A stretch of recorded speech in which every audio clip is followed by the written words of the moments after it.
Yo, na mga kabarangay, Chuboy Papa ba, the place to be. Oy, pasensya din sa akong tingog, kay medyo pagaw pa ko, kay gikan ko giubo. Pero nako karon sa akong e-bike, at bang nako ang akong minivan na raw.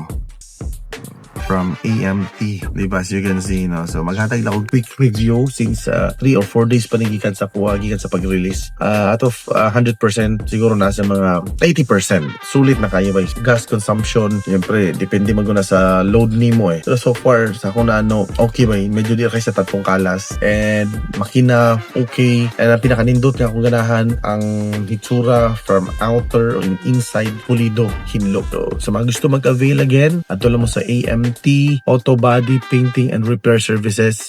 Sila na himutang sa may igpit upol. So makabuot ka kung siya gusto ni mga color, makapili ka kung siya gusto ni mga design, and depende sa mga, pwede ka mag-cash. Syempre sa cash basis, no, na sila mga 180 kapin pataas. So depende na siya sa klase sa minivan, mga kabarangay. And kung gusto mo installment, 45,000 pesos ang ilang minimum down payment. Good for 2 years. So siguro kung 45,000 pesos, mo monthly na usually for 2 years, nasa mga 9,000 kapin, something yung na, no. Pero sa pag nasa sila promo, maubos ilang down payment. So mamahin mo 30,000, so nagadepende na siya. Or pwede ka mo dyan sa ilang paluwagan nga worth 5,500 pesos ang monthly. Good for 3 years na siya. Pili lang ka na, no? And sa mga dugang detalye, pwede mo contact sa lang Facebook page para sa mga dugang pangutanan ninyo. Para din yung AMT Auto Body Painting and Repair Services. And atangi, kinagan sila mabuhagi karon sa lang page, no? Nasa limurag para-raffle ata to. So, sa pag-ihulat mo, malay mo, maka-minivan na ka.